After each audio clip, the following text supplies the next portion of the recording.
À mon dîner de remise des diplômes, j'ai vu ma mère glisser quelque chose dans mon verre. Alors je me suis levé, tout sourire, et je l'ai donné à ma sœur. Elle a bu ce qui m'était destiné. Bonjour, je m'appelle Camille Leroy. J'ai 23 ans et je viens d'obtenir mon diplôme en biologie environnementale à l'Université de Lyon. Cela aurait dû être une journée remplie uniquement de joie. Un jour où je pouvais enfin garder la tête haute après 4 années d'études acharnées, fier d'avoir enfin prouvé ma valeur. Mes parents n'avaient pas regardé à la dépense, louant le luxueux toit-terrasse de l'Intercontinental Lyon, Hôtel Dieu, où les lumières de la ville scintillaient sous nos pieds. Un petit orchestre jouait des morceaux classiques, et des plateaux de mets délicats circulaient sans fin parmi les invités. Tout était impeccable, si somptueux que cela semblait irréel, surtout alors que quelques semaines plus tôt, ils m'avaient traité d'incapable, l'enfant qui ne ferait jamais honneur à la famille. Mais soudain, au milieu de tous ces rires et félicitations, j'ai vu quelque chose qui a glacé mon cœur. Lorsque le serveur a posé un cocktail préparé à l'avance devant moi, mes yeux ont capté un mouvement rapide, presque instinctif, de ma mère, Victoire Leroy. Sa main ornée de diamants s'est légèrement inclinée, et j'ai vu une étrange poudre blanche glisser discrètement dans le liquide clair. Cela s'est passé en un instant, le genre de moment que n'importe qui d'autre aurait pu manquer, mais pas moi. En un éclair, mon sang s'est figé. Ils avaient planifié cela. Ma propre mère, devant tout le monde, essayait de me détruire avec cette même main que la société louait comme celle de la grande dame philanthrope de Lyon. Je ne pouvais pas trembler. Je ne pouvais rien laisser paraître. J'ai saisi le verre, souriant à tous les visages, attendant le moment parfait pour porter un toast. Puis, alors que tous les regards étaient encore braqués sur moi, je me suis tourné gracieusement et j'ai tendu le verre à Sophie, ma sœur, le joyau étincelant que mes parents avaient toujours adoré. « Tu mérites cela plus que moi », dis-je d'un ton léger, presque taquin, et Sophie rayonna, levant le verre et buvant sans une seconde d'hésitation. Cette nuit-là, sous les lumières scintillantes de Lyon, j'ai réalisé la terrible vérité. Ma propre famille de sang était celle-là même qui essayait de me détruire. Avant de continuer, je veux faire une pause et vous demander quelque chose. Dites-moi dans les commentaires d'où vous regardez cette vidéo. Et laissez-moi vous demander aussi, avez-vous déjà dû défendre votre propre valeur? Même lorsque la personne qui vous blessait était votre propre famille? Je suis né et j'ai grandi dans une famille que le monde extérieur aimait appeler le modèle parfait de la réussite lyonnaise. Mon père, Richard Leroy, était connu comme l'un des hommes d'affaires les plus prospères de l'industrie pharmaceutique en Auvergne-Rhône-Alpes. PDG de Leroy Pharmaceutique, une société que la presse ne cessait de louer comme la fierté de l'industrie française. Il apparaissait en couverture du magazine Challenge, intervenait lors de conférences somptueuses et était invité à donner des cours de stratégie d'entreprise dans des grandes écoles prestigieuses. Mais derrière toute cette admiration se cachait un homme froid, calculateur, qui ne plaçait jamais la famille au-dessus du profit. Pour lui, Sophie et moi n'étions pas ses filles de chair et de sang.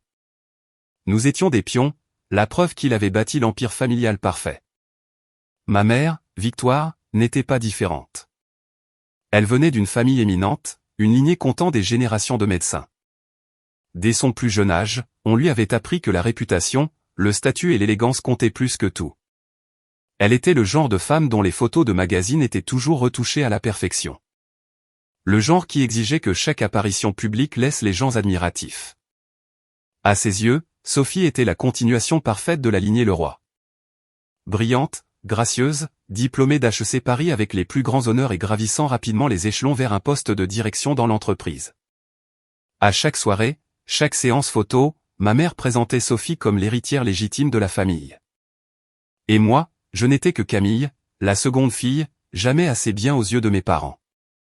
Je me souviens encore de la première fois où j'ai réalisé la différence, quand j'étais à l'école primaire. J'avais participé à une course de cross-country et, à ma grande surprise, j'avais remporté une médaille d'argent. Je me suis précipité à la maison, ravi, espérant que mes parents seraient fiers. Mais au moment où je suis entré dans le salon, je les ai vus ouvrir le champagne, célébrant le fait que Sophie avait été choisie pour jouer du piano lors d'un événement municipal. Mon père a jeté un coup d'œil rapide à ma médaille, puis a hoché la tête et a dit « Bien, mais ne te fais pas d'illusions en pensant que courir aidera un jour ta carrière. » Ma mère n'a même pas levé la tête de la robe qu'elle essayait. De ce jour, j'ai compris que la reconnaissance dans cette famille ne serait jamais pour moi. Au lycée, le favoritisme est devenu indéniable. Sophie était la star de tout. Elle était capitaine de l'équipe de débat, championne de tennis, élève modèle avec des 20-20, et chaque fois qu'elle accomplissait quelque chose, toute la famille organisait des fêtes, posait pour des photos et voyait son nom dans le journal local, Le Progrès. Les murs de notre maison étaient couverts des triomphes de Sophie, des photos d'elle tenant un trophée de tennis à la lettre d'admission encadrée d'HEC. Et moi, j'avais aussi d'excellentes notes.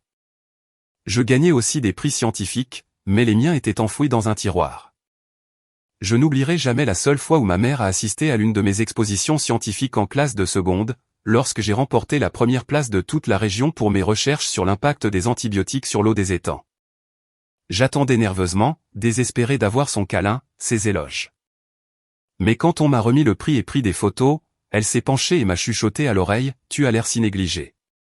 Comme une enfant errante qui n'a pas sa place ici. » Ces mots m'ont transpercé le cœur, tuant la joie qui venait juste d'éclore.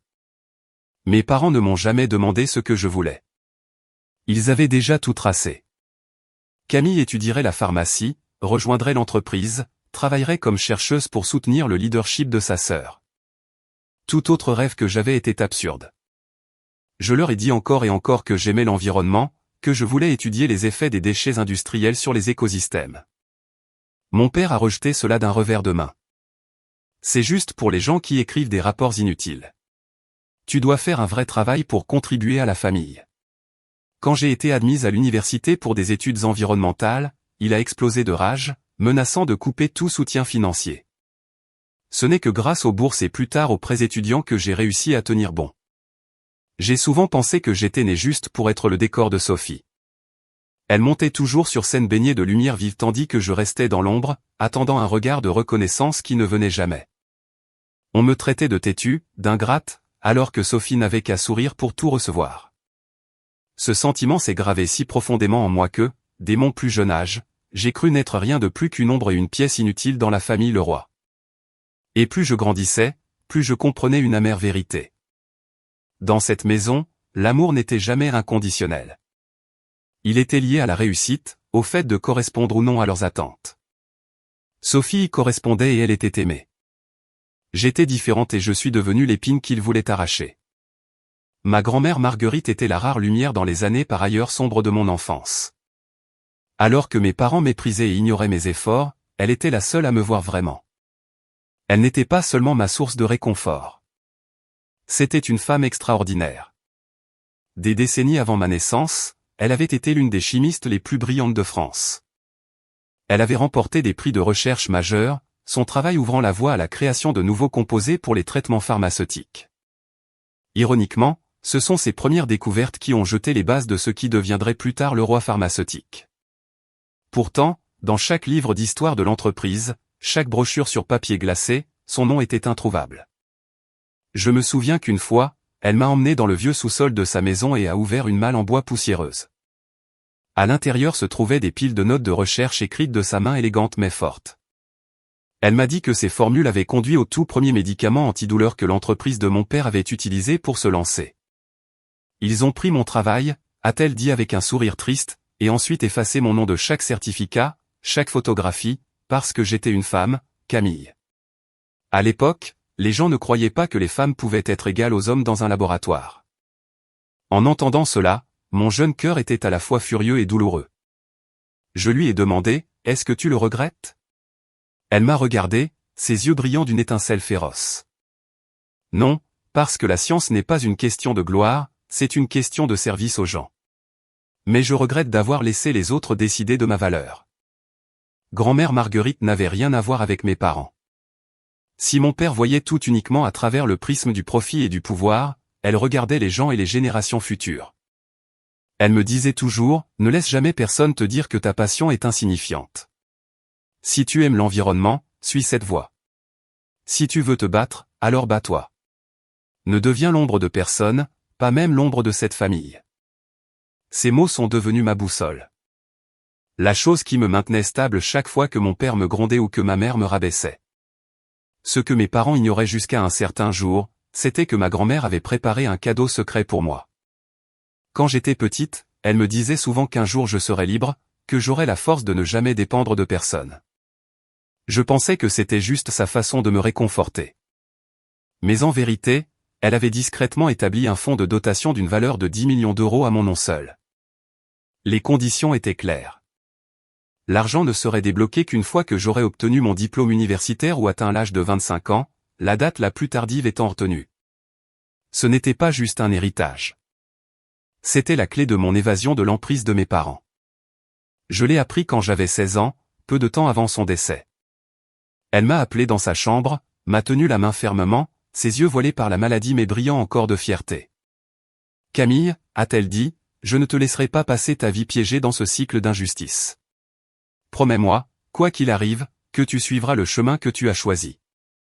Ne laisse personne t'acheter ou te forcer. » À l'époque, je ne comprenais pas tout à fait, mais j'ai hoché la tête. Quelques mois plus tard, elle était partie, me laissant avec un vide creux qui ne m'a jamais quitté. Mes parents ne savaient rien du fond jusqu'à 3 mois avant l'obtention de mon diplôme.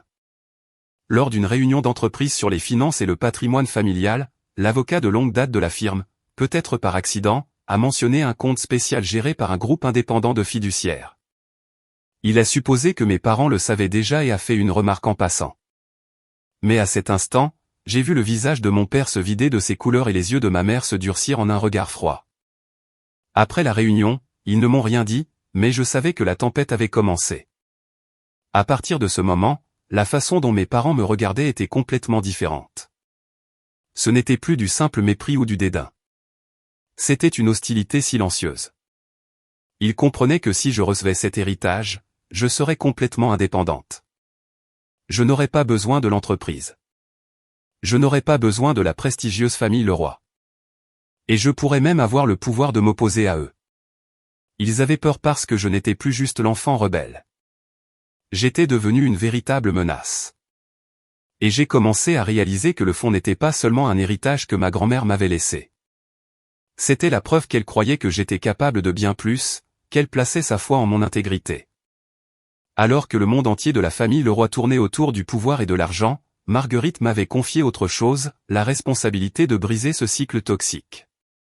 Et c'est ce secret, combiné à ce que j'ai découvert sur les déversements toxiques de l'entreprise, qui a fait de moi une cible. Mes parents ne voulaient pas seulement récupérer les 10 millions d'euros. Ils voulaient protéger l'empire que ma grand-mère avait involontairement bâti avec son génie, mais qu'ils avaient volé en son nom. Et à leurs yeux, la seule façon de garder tout en sécurité était de m'éliminer complètement du jeu. J'ai découvert les déversements toxiques illégaux de l'entreprise au cours de mon dernier semestre à l'université, lorsque j'ai eu la chance de rejoindre un projet de recherche sur le terrain mené par le département des sciences environnementales en partenariat avec une agence locale de conservation. Le site d'étude était le Rhône, plus précisément une section traversant la vallée de la Chimie au sud de Lyon, documentée depuis longtemps comme étant à risque de contamination. J'ai choisi ce projet non seulement par passion scientifique, mais parce que j'avais un sentiment inébranlable, presque instinctif, que quelque chose là-bas attendait d'être découvert. Au début, le travail était routinier, collecter des échantillons d'eau et de sédiments, les ramener au laboratoire pour analyse. Avec d'autres étudiants, je mesurais les niveaux de pH, l'oxygène dissous et vérifiais la présence de métaux lourds. Mais dès les premiers tests, j'ai remarqué des irrégularités alarmantes. Les niveaux de mercure et de plomb étaient bien supérieurs aux normes de sécurité européennes. Plus nous creusions, plus les résultats devenaient inquiétants. Nous avons commencé à détecter des traces de composés pharmaceutiques, des molécules synthétiques que j'ai reconnues instantanément pour avoir lu des revues spécialisées. Typiquement, ces substances n'apparaissent que dans les eaux usées non traitées des usines de fabrication de médicaments. Lorsque j'ai rapporté mes conclusions à mon professeur superviseur, il a hoché la tête pensivement. Nous le soupçonnons depuis longtemps, mais personne n'a jamais eu assez de données scientifiques pour le prouver de manière concluante. À ce moment-là, une pensée a résonné dans mon esprit. Une pensée que je n'osais pas prononcer à voix haute. Se pourrait-il que l'entreprise de mon propre père, Leroy Pharmaceutique, soit le coupable? Dans les semaines qui ont suivi, j'ai discrètement consacré plus de temps à comparer des échantillons d'eau de différentes sections du fleuve. Le courant m'a mené plus près d'un complexe industriel à l'ouest, marqué d'un panneau indiquant « Site Ouest, Leroy Pharmaceutique ». Mon cœur battait la chamade en lisant ces mots. Tout ce que je découvrais semblait pointer directement vers ma propre famille. J'ai commencé à creuser plus profondément. J'ai fouillé dans les rapports publics de l'installation sur le traitement des eaux usées, mais les documents étaient remplis de chiffres qui semblaient parfaits, si parfaits qu'ils en étaient incroyables. De par mon expérience de stagiaire, je savais qu'aucun processus ne fonctionnait jamais aussi bien. Quelque chose était caché. J'ai secrètement pris des photos, stocké des données d'échantillons et tout noté soigneusement dans un carnet privé. Jour après jour, les preuves s'accumulaient. Dans des échantillons collectés juste à l'extérieur des portes de l'usine, j'ai détecté des concentrations dangereusement élevées de cyclopentylamine, un nouveau composé non encore inclus dans les listes de tests standards, mais que j'ai reconnu immédiatement. C'était le même médicament expérimental que j'avais vu dans les documents de recherche interne de l'entreprise. Il n'y avait aucun moyen qu'il apparaisse là par accident. Il ne pouvait provenir que des laboratoires de Leroy Pharmaceutique. J'ai senti mon estomac se nouer.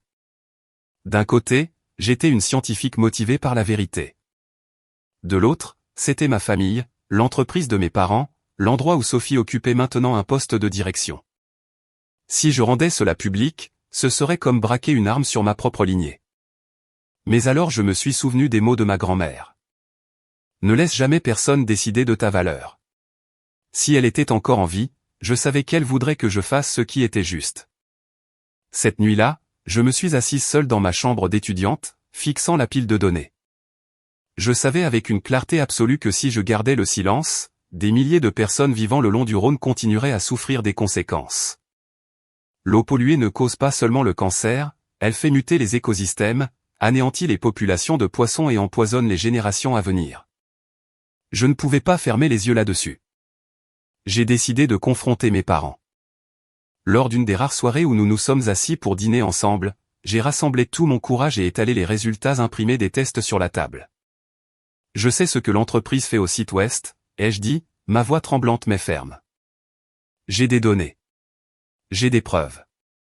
Si vous n'arrêtez pas les déversements illégaux, je ferai un signalement. La table entière est tombée dans un silence de mort. Mon père a lentement levé son regard de son verre de vin, ses yeux tranchants comme des lames. Ma mère a pressé ses lèvres l'une contre l'autre, ses mains serrées sur ses genoux. Seule Sophie semblait ébranlée, ses grands yeux remplis de choc. Finalement, Richard Leroy a parlé, sa voix basse et froide. Tu ne comprends pas ce que tu dis, Camille. Il y a des choses plus grandes que tu ne le réalises. Cette famille survit grâce au silence. Pour la première fois, je n'ai pas baissé la tête. Le silence, ce n'est pas la famille, ai-je riposté. Le silence, c'est de la complicité. À partir de ce moment, j'ai su que j'avais mis le pied sur un chemin sans retour. J'ai commencé à tout rassembler. Des jeux de données en double, des photographies des échantillons, des journaux méticuleux de l'heure et du lieu. J'ai tout stocké sur un disque dur crypté juste au cas où le pire arriverait. Je savais que mes parents ne laisseraient pas passer cela. Et je savais aussi que cette décision, combinée à l'héritage que ma grand-mère m'avait laissé, avait fait de moi la seule épine de la famille Leroy qu'il ne pourrait jamais retirer. Une sombre prémonition pulsait dans mon esprit et quelques semaines plus tard, cette prémonition est devenue réalité. Après cette confrontation, l'atmosphère dans ma famille a changé de manière étrange. Auparavant, chaque appel téléphonique et chaque réunion du week-end était rempli de réprimandes sur la façon dont le domaine que j'avais choisi n'apportait aucune valeur à la famille ou sur mon refus de faire un stage dans l'entreprise. Mais quelques jours seulement après avoir osé poser des données environnementales sur la table du dîner et déclarer que je les dénoncerais, leur ton a complètement changé. Ma mère a commencé à appeler plus souvent, ne remettant plus en question mes notes ni ne me pressant sur mes projets de carrière. Au lieu de cela, elle demandait quel genre de fleurs je voulais sur les tables de mon dîner de fin d'études ou quel plat j'aimais pour que le chef puisse les préparer. Mon père m'a même envoyé un court SMS. Félicitations d'avance. Tu as fait quelque chose de bien. Lire ces mots m'a envoyé un frisson dans le dos. Mon père ne m'avait jamais félicité de ma vie. Ce changement ne m'apportait aucun réconfort. Il me rendait seulement plus méfiante. Ils ont dit qu'ils organiseraient une grande fête sur le toit de l'Intercontinental, où chaque baie vitrée s'ouvrait sur une vue imprenable de Lyon. Tu mérites une célébration digne de toi, a dit ma mère doucement au téléphone, son ton si mielleux qu'il sonnait faux. J'ai forcé un sourire poli qu'elle ne pouvait pas voir et j'ai répondu « Oui, merci maman ». Mais au fond de moi, je savais que rien de ce que faisaient mes parents ne venait sans condition. Dans ces derniers jours avant la remise des diplômes, je me suis plongé dans la finalisation des dossiers de recherche de mon groupe tout en préparant soigneusement un plan pour me protéger. J'ai gardé une copie des données environnementales à l'université, une autre sur mon disque dur personnel et une troisième chez mon professeur superviseur, juste au cas où je viendrais à disparaître. Je n'ai rien dit à personne, pas même à Émilie et Noé, mes amis les plus proches. Je ne voulais pas les entraîner dans le danger. Un soir, alors que je rentrais dîner quelques jours avant la remise des diplômes, j'ai surpris par hasard une dispute animée derrière la porte du bureau de mon père. J'étais sur le point de passer mon chemin quand je me suis figé en entendant la voix de ma mère, pleine d'inquiétude. « Richard, es-tu sûr que c'est nécessaire ? Et si quelqu'un le découvrait ?» Le ton de mon père était bas et tranchant. « Tu ne comprends pas ? Elle a déjà assez de preuves. Ajoute l'héritage par-dessus ça et elle ne dépendra plus jamais de nous. Elle pourrait faire tomber toute l'entreprise. » La voix de ma mère tremblait en répondant. « Mais c'est notre fille. » Non, la coupa mon père. C'est une menace. L'ANSM a déjà commencé une enquête discrète. Si Camille parle, nous perdons tout. J'ai retenu mon souffle, mon cœur battant violemment. Chaque mot atterrissait comme un coup de marteau sur mon crâne. Puis la voix de mon père a baissé davantage, mais toujours assez claire pour que j'entende. Le plan est juste de la rendre malade pendant quelques jours, de la faire hospitaliser. Et pendant ce temps, nous nous occuperons de la paperasse, nous couvrirons les dossiers. Si le pire arrive, si elle meurt avant que le fonds ne soit débloqué, l'argent nous revient. C'est la loi. Je suis resté figé derrière la porte, des sueurs froides perlant sur ma peau. Mes propres parents complotaient pour empoisonner la fille qu'ils avaient mise au monde. Et il ne s'agissait pas seulement des 10 millions d'euros. Il s'agissait de faire taire la vérité que je détenais sur le site Ouest. À cet instant, j'ai voulu faire irruption pour hurler. Mais une autre voix à l'intérieur a chuchoté, non. S'ils savent que tu as entendu, ils trouveront un autre moyen, quelque chose de bien pire. J'ai reculé, me forçant à retourner dans le salon et à faire semblant de n'avoir rien entendu. Ce soir-là, Sophie était assise à côté de moi, bavardant joyeusement de son travail à l'entreprise. Elle m'a demandé si après mon diplôme, je comptais postuler dans une organisation environnementale internationale. J'ai regardé son visage, radieux, confiant, et pourtant si parfaitement inconscient du complot de nos parents. Cela m'a frappé alors. Sophie n'avait pas pris part à cette conversation. Elle était complètement étrangère à leur machination. Pour elle, j'étais toujours la grande sœur distante, mais jamais l'ennemi. En la regardant rire, ma poitrine s'est serrée. Une partie de moi lui en voulait d'être adorée, de recevoir un amour inconditionnel, mais une autre partie de moi voulait la protéger, s'assurer qu'elle ne devienne jamais une victime collatérale des jeux de pouvoir de nos parents. Je savais que dans quelques jours à peine, tout exploserait, et je devais être prête. De l'extérieur, les jours précédant la remise des diplômes semblaient brillants et joyeux. Mais pour moi, ils pesaient lourd comme un brouillard noir. Mes parents parlaient doucement, souriaient souvent, mais chaque mot, chaque geste sonnait faux. Je portais une terreur constante que la fête qu'ils prévoyaient ne soit pas destinée à m'honorer, mais à m'achever. Et la partie la plus horrifiante était que je ne pouvais le dire à personne, pas même aux gens que j'aimais, parce que n'importe qui pouvait être entraîné dans ma chute.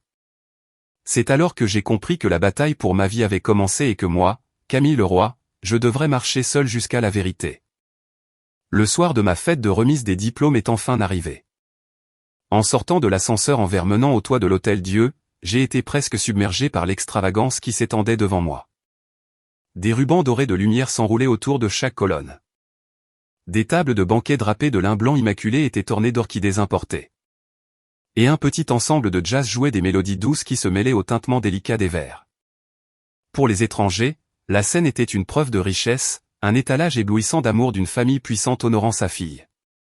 Mais pour moi, chaque bougie vacillante ressemblait à une flamme attendant de consumer mon cœur avec sa tromperie. La plupart des invités étaient des visages familiers du monde des affaires lyonnais.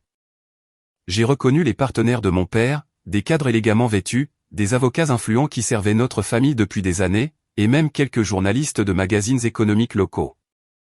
Parmi cette mer d'étrangers, seule une poignée de personnes m'appartenaient vraiment. Émilie et Noé, semblant légèrement déplacés dans leurs robes et costumes de location. Ils se sont précipités vers moi, m'enveloppant dans des étreintes de félicitations, et j'ai forcé un sourire, silencieusement reconnaissante qu'au moins je ne sois pas complètement seul, que j'ai encore des gens qui se souciaient vraiment de moi. Alors que je parlais avec mes amis, je pouvais sentir les yeux de mes parents fixés sur moi, ne vacillant pas une seconde. Leur présence pesait sur moi comme le poids de 2 faucons encerclant leur proie, surveillant chaque mouvement, chaque mot qui quittait mes lèvres. Chaque fois que je changeais de position, ils manœuvraient subtilement pour me garder dans leur ligne de mire. Leur sourire restait en place, mais la raideur de leurs lèvres et l'éclat calculateur dans leurs yeux racontaient une autre histoire. Je m'étais habitué à leur froideur au fil des ans, mais ce soir, leur regard portait quelque chose de plus que du contrôle. Il portait l'odeur d'un plan. J'ai aperçu mon père se pencher pour chuchoter quelque chose à maître Gérard, l'avocat de longue date de l'entreprise. Gérard a hoché la tête, puis m'a jeté un coup d'œil avec le regard pointu et évaluateur de quelqu'un estimant un objet sur le point d'être mis aux enchères. Un frisson m'a parcouru. Toute ma vie, cet homme avait été le bras droit de mon père, rédigeant des contrats, comblant chaque faille juridique, protégeant l'entreprise de tout examen. S'il était ici ce soir, ce n'était pas juste pour célébrer mon diplôme. Sophie est apparue à mes côtés, souriant radieusement comme toujours. Elle a levé sa coupe de champagne et m'a tapé légèrement sur l'épaule. Sœurette, tout le monde n'arrête pas de me demander quels sont tes projets après le diplôme. Pourquoi sont-ils si obsédés par ça? Papa et maman n'arrêtent pas d'en parler encore et encore. J'ai regardé Sophie et j'ai vu l'innocence dans ses yeux mêlés à une légère trace de malaise. Elle ne comprenait toujours pas la vérité derrière tout cela. Ma poitrine s'est serrée sous un flot d'émotions enchevêtrées. Une part de colère contre la façon dont elle avait été infiniment favorisée. Une part de pitié pour la façon dont elle ne voyait pas qu'elle n'était qu'une autre pièce sur l'échiquier de nos parents. J'ai forcé un sourire et j'ai dit, ils veulent probablement juste s'assurer que je ferai ce qu'il faut pour la famille. Sophie a froncé les sourcils. Mais n'est-ce pas ton moment? Pourquoi ne te demande-t-il pas si tu es heureuse ou ce que tu veux? Cette simple question m'a transpercé comme une lame. Je me suis détourné, buvant mon eau pour éviter de répondre. Quand j'ai regardé en arrière, j'ai surpris le regard de ma mère fixé sur moi, son sourire rigide comme de la cire. Elle se tenait parmi un groupe de femmes de la haute société, son verre de vin scintillant à la main, pourtant son attention ne quittait jamais le moindre de mes gestes. Elle avait toujours été une actrice de maître en public, une femme du peuple comme la presse aimait l'appeler. Mais je connaissais la vérité. Derrière ce masque poli battait un cœur froid, prêt à sacrifier n'importe qui, même sa propre fille, pour préserver sa gloire. J'ai pris une profonde inspiration, me forçant à rester calme. Tous mes sens étaient en alerte maximale. Je savais que je me tenais dans l'arène des prédateurs, et que j'étais la proie. Les rires et les bavardages autour de moi se sont fondus en un bourdonnement lointain, ne laissant que le martèlement de mon cœur dans ma poitrine. Mon esprit a flashé sur le carnet rempli de données d'échantillons d'eau que j'avais caché. Tant que j'étais en vie, cette vérité pouvait encore éclater au grand jour. Et peut-être était-ce exactement pour cela que mes parents avaient décidé que je devais être éliminé ce soir. Mais je n'ai pas tremblé. J'avais déjà entendu leur complot. J'étais prête, et je me suis juré que je ne les laisserais pas gagner si facilement. La fête était entrée dans sa phase la plus formelle. Des lumières dorées et chaudes se répandaient sur le toit terrasse, brillant contre les tables rondes disposées en cercle autour de l'estrade. Le son doux du jazz en live dérivait du groupe dans le coin, se mêlant au tintement délicat des verres en cristal.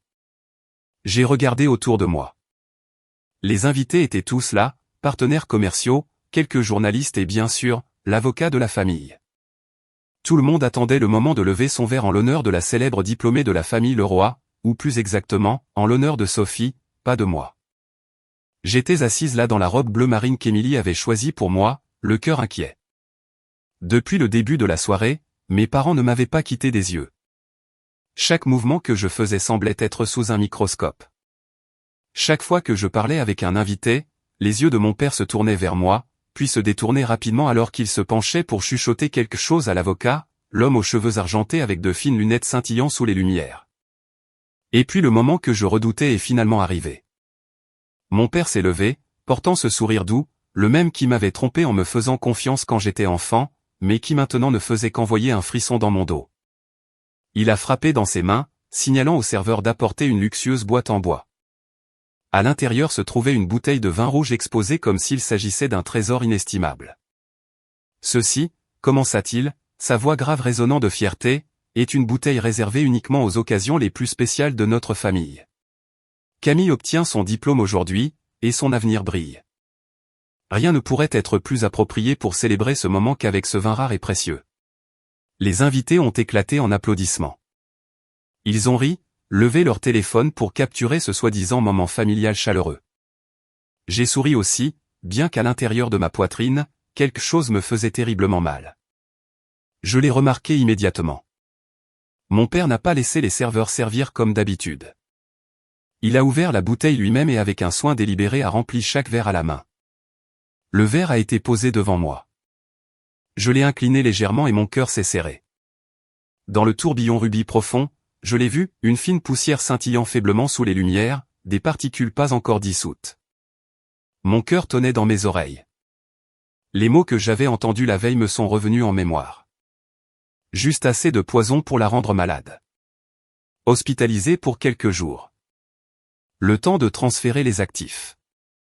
Ma gorge s'est asséchée, mais j'ai gardé mon sourire calme, inébranlable. J'ai regardé autour de moi. Ma mère faisait semblant de discuter avec les femmes à côté d'elle, bien que ses yeux ne me quittent jamais. Mon père a levé son verre, attendant que je suive. Dans cet instant tendu, je me suis penché très légèrement et j'ai tapé sur la main d'Émilie sous la table.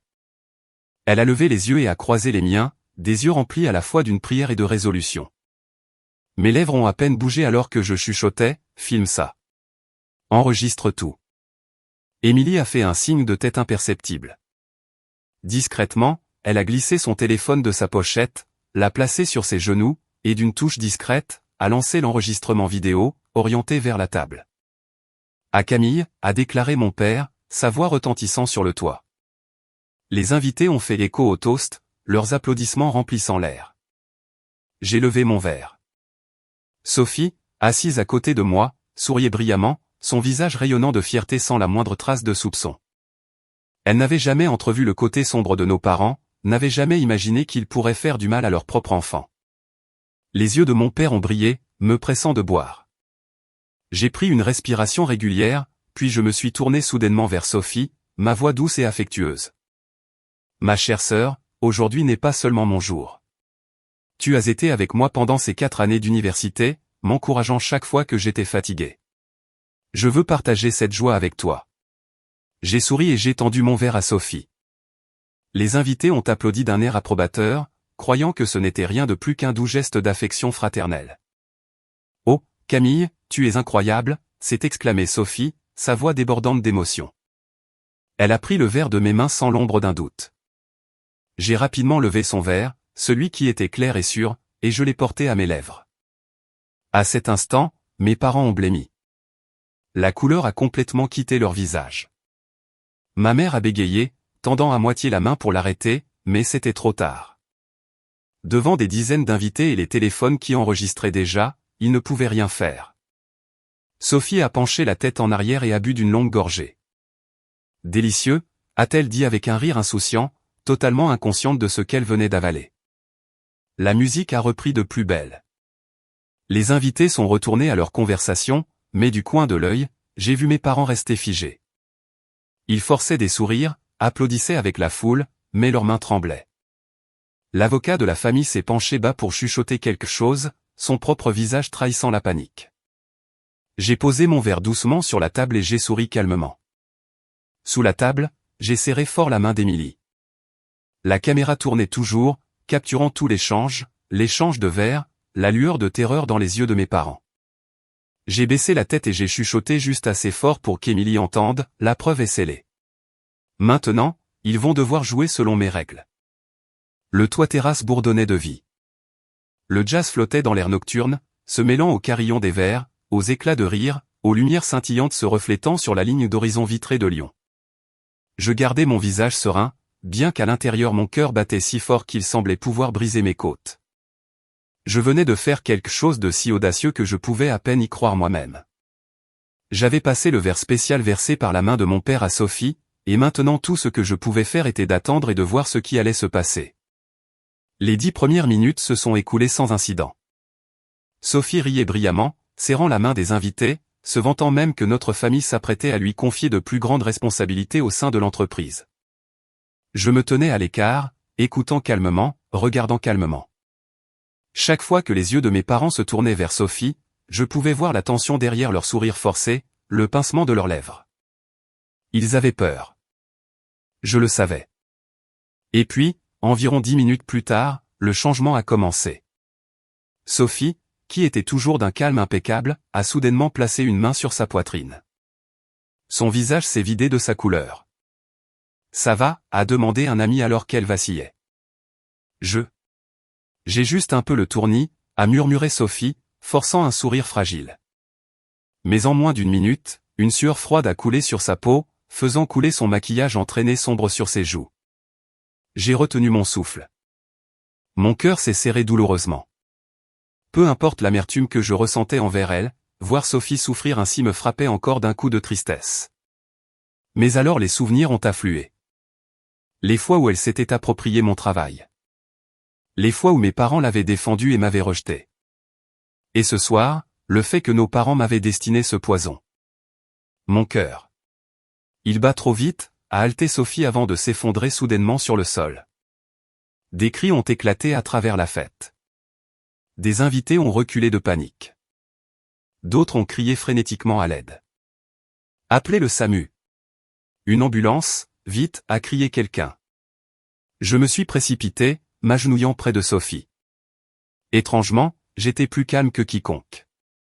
Au milieu du chaos, je me suis penché près d'Émilie et j'ai chuchoté, envoie la vidéo maintenant. Sauvegarde-la sur le cloud. Ne la laisse pas se perdre. Émilie a hoché la tête rapidement, ses mains tremblantes mais fermes alors qu'elle tapait sur son téléphone, sécurisant la preuve. Le hurlement des sirènes de l'ambulance a traversé la nuit lyonnaise plus vite que je ne l'espérais. Les ambulanciers se sont précipités sur le toit avec un brancard et du matériel d'urgence. On a allongé Sophie, son visage d'une pâleur fantomatique, ses yeux papillonnants à demi fermés. Elle a du mal à respirer, arythmie cardiaque, a crié un médecin. Nous devons l'emmener à l'hôpital Édouard Herriot immédiatement. Je me suis avancé, restant proche, mon regard stable, ma voix claire et ferme. Attendez, j'ai une information critique. Dites au médecin qu'il s'agit très probablement d'une toxine liée à un composé expérimental de Leroy Pharmaceutique, code de projet R17. La substance s'appelle dérivé de cyclopentylamine 47. Les ambulanciers se sont figés une fraction de seconde. L'un d'eux s'est tourné vers moi, surpris par la certitude dans ma voix. Vous êtes sûr? J'ai hoché la tête sèchement. J'ai fait un stage dans le laboratoire de l'entreprise. Je connais les signes. Si vous ne les alertez pas tout de suite, les médecins perdront un temps précieux. Sans hésitation, le médecin a griffonné des notes et a relayé le message par sa radio. J'ai jeté un coup d'œil à mes parents. Il est resté figé, le visage cendré. Ma mère a bégayé, la voix brisée. Camille, quoi? Qu'est-ce que tu racontes?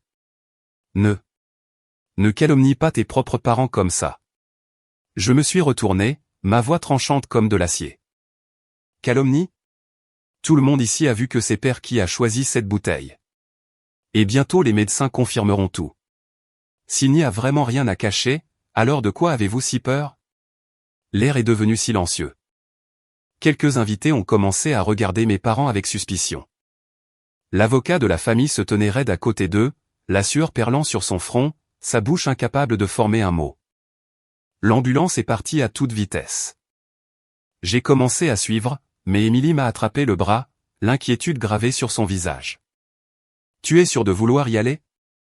Je peux venir avec toi. La police sera là d'une minute à l'autre. C'est exactement pour ça que je dois y aller, ai-je répondu, mes yeux inébranlables. Si je ne suis pas là, ils déformeront l'histoire, me feront passer pour la menteuse.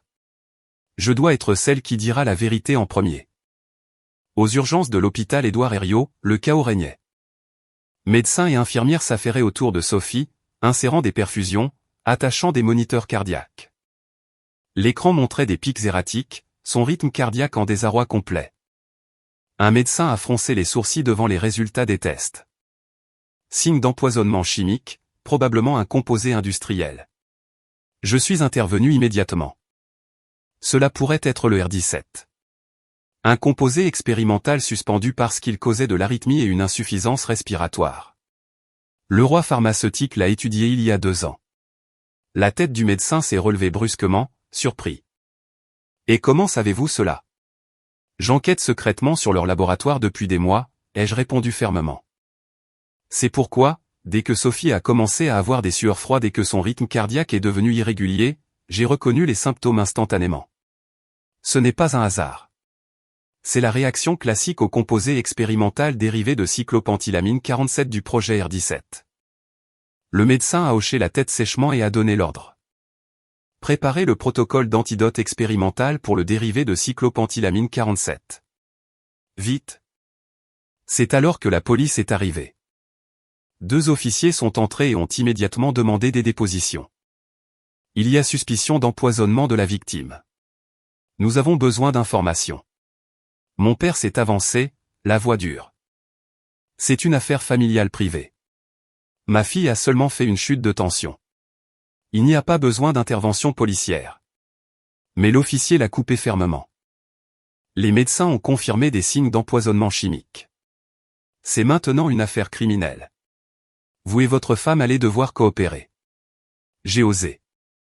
Chaque œil dans la salle d'urgence s'est tourné vers mes parents.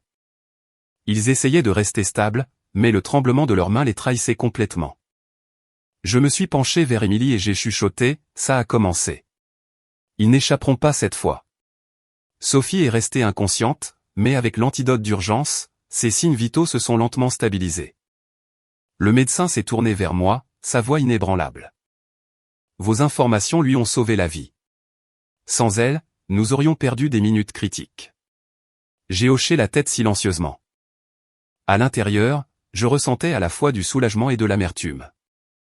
Sophie avait été sauvée, mais la vérité sur mes parents, leur complot pour empoisonner leur propre fille, était maintenant au grand jour. Je savais que ce n'était que le début. Mais au moins ce soir, l'équilibre avait changé. Celle qui devait être la victime était maintenant celle qui détenait la vérité et les preuves. Pendant que Sophie gisait immobile dans l'unité de soins intensifs, j'étais assise à attendre dans le couloir blanc et austère de l'hôpital. Les lumières fluorescentes brillaient sur mon visage tendu. Mon téléphone vibrait sans arrêt. Des appels de la police, des appels d'avocats, même des journalistes. La nouvelle de l'effondrement de Sophie à un empoisonnement suspecté lors de la somptueuse fête de remise des diplômes de la famille Leroy s'était déjà répandue dans tout Lyon comme une traînée de poudre. En seulement 24 heures, la police judiciaire était officiellement impliquée. Je savais que la raison n'était pas seulement l'empoisonnement.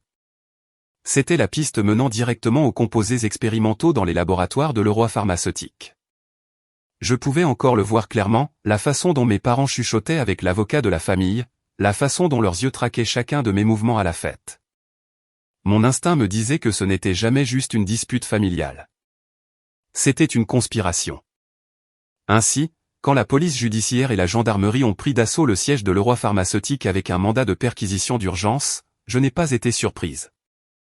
Carton après carton de dossiers, disques durs et archives ont été scellés et emportés, comme si toute l'histoire sombre de ma famille était traînée vers la lumière. Il n'a fallu que quelques jours aux experts en toxicologie pour le confirmer. Le composé trouvé dans le sang de Sophie correspondait à un médicament expérimental que la NSM avait déjà suspendu en raison d'une toxicité suspectée. Ce qui m'a glacé jusqu'aux os, c'est que dans chaque rapport que l'entreprise avait soumis au régulateur, il n'y avait pas une seule mention de tels effets secondaires dangereux.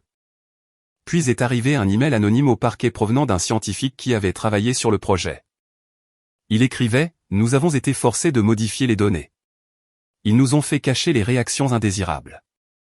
J'ai encore les rapports originaux. » J'ai lu ces mots encore et encore, déchirés entre l'indignation et le soulagement.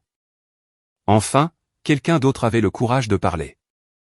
La police a remonté la piste et a découvert une archive cachée sur les serveurs internes de l'entreprise, des trésors de documents montrant que les cadres supérieurs, y compris mes propres parents, avaient ordonné au personnel de falsifier les chiffres, d'effacer les décès d'animaux de laboratoire et d'enterrer les avertissements de toxicité hépatique. Mes mains tremblaient en feuilletant les dossiers copiés. Tous les soupçons que j'avais portés si longtemps n'étaient plus des théories. C'étaient des faits. Mais ce n'était pas tout. La division environnementale de l'entreprise a également été exposée. Dans un entrepôt à Vénissieux, les enquêteurs ont découvert des caisses de produits chimiques toxiques non traités enterrées directement dans le sol. Les registres d'expédition étaient falsifiés pour tromper la drille. J'ai repensé aux rivières polluées où j'avais prélevé des échantillons et la fureur a brûlé dans ma poitrine. La vidéo qu'Émilie a enregistrée à la fête a également été remise à la police. Dessus, la caméra a capturé le moment où ma mère a discrètement glissé quelque chose dans la coupe de champagne avant que mon père ne me l'attende. Les images n'étaient pas claires comme du cristal, mais le mouvement était indubitable. Les tests médico-légaux ont confirmé que le verre contenait des traces du même composé expérimental toxique. Assise dans la salle d'interrogatoire, ma voix est restée calme mais inflexible. Mes parents m'ont toujours vu comme une épine dans leurs pieds. J'ai refusé de rejoindre l'entreprise. J'ai refusé de cautionner leurs affaires corrompues. Et ce soir-là, ils n'ont pas seulement essayé de ruiner ma réputation. Ils ont essayé de ruiner ma vie. Le lendemain, le journal Le Monde titrait en gras à la une, un PDG pharmaceutique et sa femme accusés de complot pour assassiner leur fille, fraude et crimes environnementaux. Les photos du siège de Leroy Pharmaceutique scellées par le ruban de la police inondaient toutes les chaînes d'information, devenant le symbole du scandale. BFM TV, Le Figaro, tous en parlaient. Ce qui avait commencé comme une tragédie familiale avait explosé en une onde de choc national sur l'éthique des entreprises et la décadence morale de l'élite. Les réseaux sociaux ont explosé.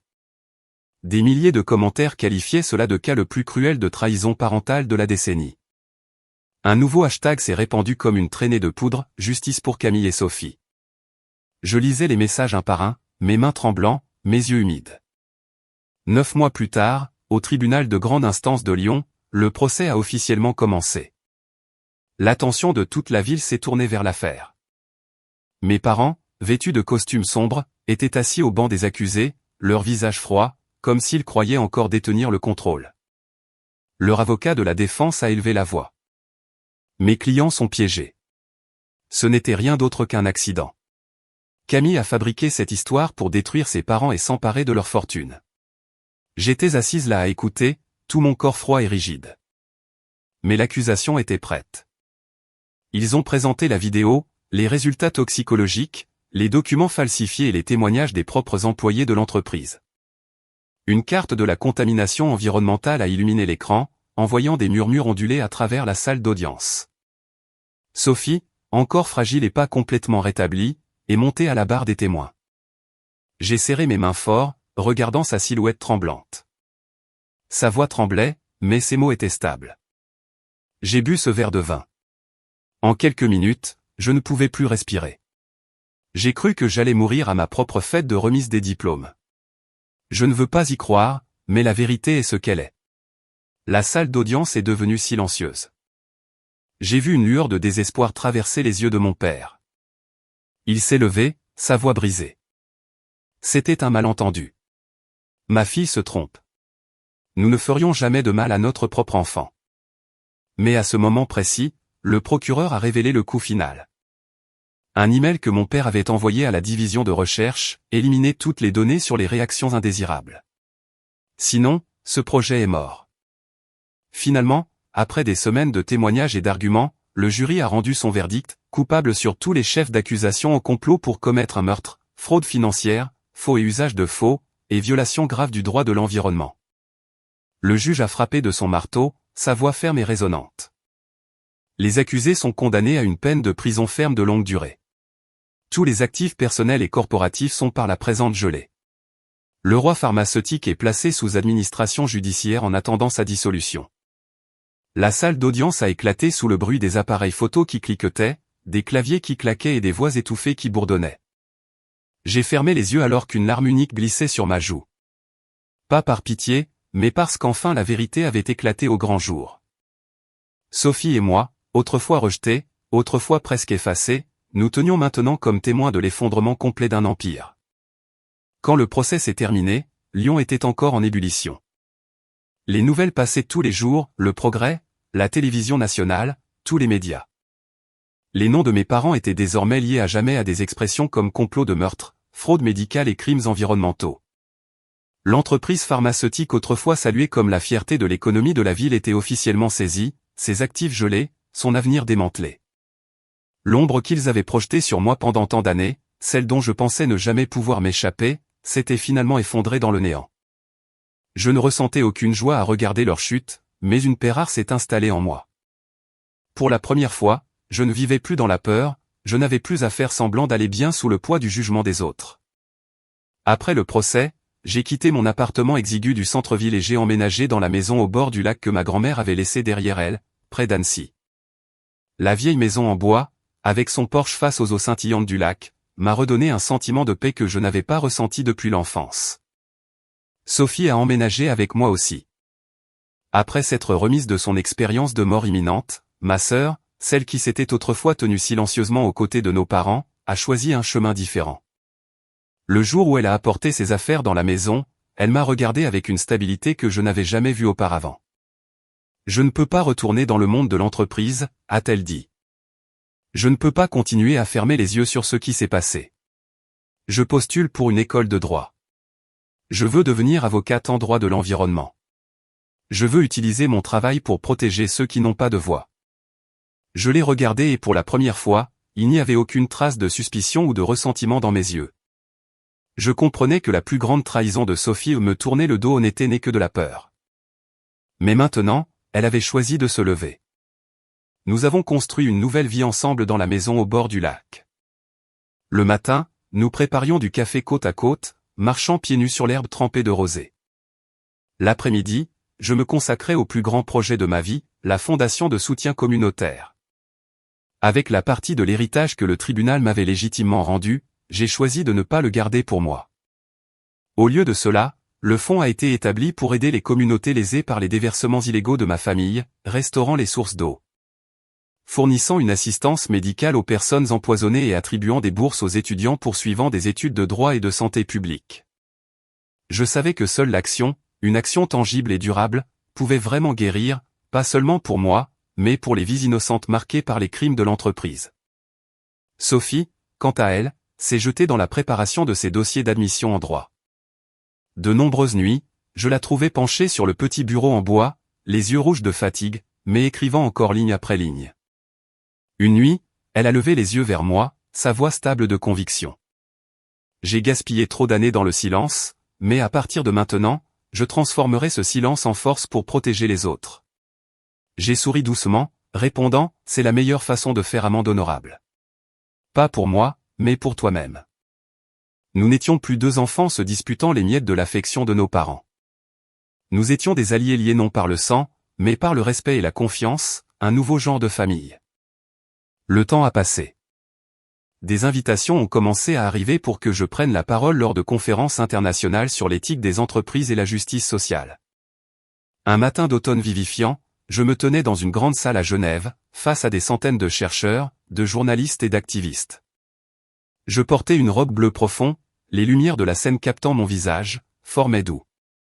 Quand le micro s'est allumé, j'ai commencé par une simple vérité. Je croyais autrefois que la famille était tout. Que le sang protégerait toujours le sang. Que les parents ne feraient jamais de mal à leurs propres enfants. Mais j'ai appris une leçon amère. Le sang ne signifie pas l'amour. La vraie famille ne se définit pas par l'ADN, mais par ceux qui vous respectent, qui vous protègent, peu importe qui ils sont. La salle est devenue silencieuse. J'ai continué, ma voix stable. Mes parents ont essayé de m'empoisonner pour préserver leur pouvoir. Ils ont tordu l'entreprise que ma grand-mère avait fondée pour en faire un empire de cupidité. Mais la vérité est toujours l'antidote le plus puissant. Et quand vous avez le courage de l'affronter, vous récupérez votre liberté. J'ai regardé à travers le public les visages attentifs et à l'écoute, certains les yeux brillants. Lentement, j'ai poursuivi. Je ne raconte pas cette histoire pour susciter la pitié. Je la raconte pour que quiconque a déjà été blessé par sa propre famille sache ceci, vous n'êtes pas seul. Vous avez le droit de sortir du cycle toxique. Vous avez le droit de choisir votre propre famille. Et parfois, la plus douce des vengeances n'est pas de regarder les autres tomber. C'est de vivre une vie de joie, de succès, d'indépendance vis-à-vis de ceux qui ont un jour essayé de vous détruire. Un tonnerre d'applaudissements s'est élevé, roulant encore et encore. J'ai souri faiblement. À ce moment-là, j'avais l'impression que ma grand-mère souriait aussi, quelque part dans la salle. Faible mais forte. J'ai continué à travailler avec la fondation communautaire. Sophie a reçu sa lettre d'acceptation en école de droit. Nous avions trouvé notre propre chemin, ne plus être liés par l'ombre sombre de nos parents. Un soir, alors que le soleil se couchait sur le lac d'Annecy, Sophie et moi étions assises ensemble sur le porche, la brise glissant doucement à travers les lattes de bois. J'ai parlé doucement, comme pour moi-même, mais aussi pour le monde au-delà. En fin de compte, le cadeau le plus précieux que grand-mère m'a laissé n'était pas cette maison, ni même l'héritage. C'était son rappel que le véritable amour ne vient jamais avec le contrôle ou la destruction. Il ne peut venir que du respect et de la protection mutuelle. Sophie a serré ma main, souriant. Et à partir de maintenant, nous nous protégerons l'une l'autre. J'ai regardé ma sœur, la lueur cramoisie du coucher de soleil se reflétant sur le lac. Et pour la première fois depuis des années, je me suis senti vraiment libre. Pas seulement libre de mes parents, mais libre de la peur qui m'avait mis en cage tout au long de ma jeunesse. Mon histoire se termine ici, mais le message perdure. Le sang ne signifie pas l'amour. La vraie famille est faite de ceux qui choisissent de rester à vos côtés. Et la vérité, aussi douloureuse soit-elle, sera toujours l'antidote le plus puissant.